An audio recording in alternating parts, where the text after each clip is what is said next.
হে বন্ধুরা, তোমরা সকলে কেমন আছো? আশা করি তোমরা সকলে ভালো আছো। আর দেখতে পাচ্ছ মৌসুম দেখো, একদম সুহানা মৌসুম হয়ে গেছে। গরমে তোমরা জানো প্রচণ্ড গরম চলছে এখন। তো গরমে যদি একটু পানি হয় মজাই আলাদা। তো দেখো পানি হয়েছে, যেরকম ধরা গরমেতে একটা পানি হলে মানুষের মনে আনন্দ হয়, সেরকম পশু পাখি জীবজন্তুরও একদম আনন্দ হয়। দেখো কত সুন্দর একদম হাঁস মুরগি খেলা করছে পানিতে। আর দেখতে পাচ্ছ দেখো লেবু গাছ, পাতি লেবু গাছ এখন দেশে তার মানে সবাইয়ের ঘরে ঘরে পাতি লেবু গাছ একদম হয়ে আছে। কিন্তু দেখতে হেভি লাগে। পাতি লেবু কার না ভালো লাগে, প্রচণ্ড খেতেও ভালো। তো দেখো পানি হচ্ছে, মৌসুম এত সুন্দর লাগছে কি বলবো, তোমরা দেখে বুঝতে পারছো। আর প্রচণ্ড গরমে যদি এরকম পানি হয় তাহলে কিন্তু ঘুমটাও ভালো আসে। দেখো গাছপালা কত সুন্দর লাগছে। এরকম ধরা দৃশ্য কি বাইরে দেখা যায়? বাইরে কিন্তু এরকম দেখা যায় না, যেটা তুমি দেশে দেখতে পাবে। এরকম গাছপালা, সুন্দর সুন্দর হাওয়া চলছে, খুব সুন্দর হাওয়া চলছে, পানি হচ্ছে, মৌসুম আলাদা আলাদা চেঞ্জ হচ্ছে।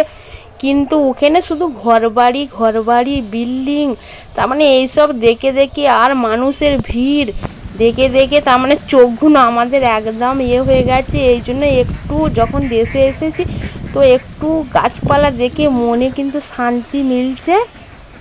আমার শান্তি না, দেখো পশু পাখিরও শান্তি মিলছে। কি বলো বন্ধুরা, ঠিক কথাটা বলেছি কি বলিনি অবশ্যই বলবে।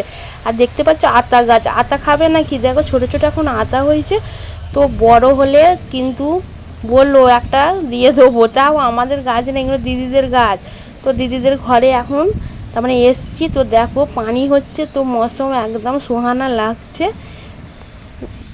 हेलो एवरीवन, आप लोग कैसे? उम्मीद करते हो आप सभी अच्छे होंगे, बढ़िया होंगे, खुश होंगे। देखिए पिंड का मौसम, देखिए बारिश हो रही है, गर्मी बहुत ही ज़्यादा गर्मी है। देखिए सुहाना एकदम, नींबू का पौधे देखिए कितना बहुत ही एकदम खास लग रही है।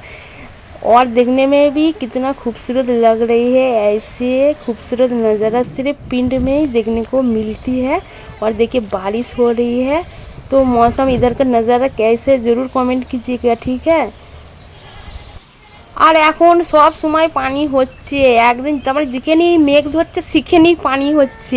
তো গরমও প্রচুর লেগেছে, গরম তো একদম যাকে বললে একদম ঘাম ছুটে দিচ্ছে, এত গরম। কিন্তু এরকম যদি হালকা হালকা পানি হয় তো একদম মজাই চলে আসে।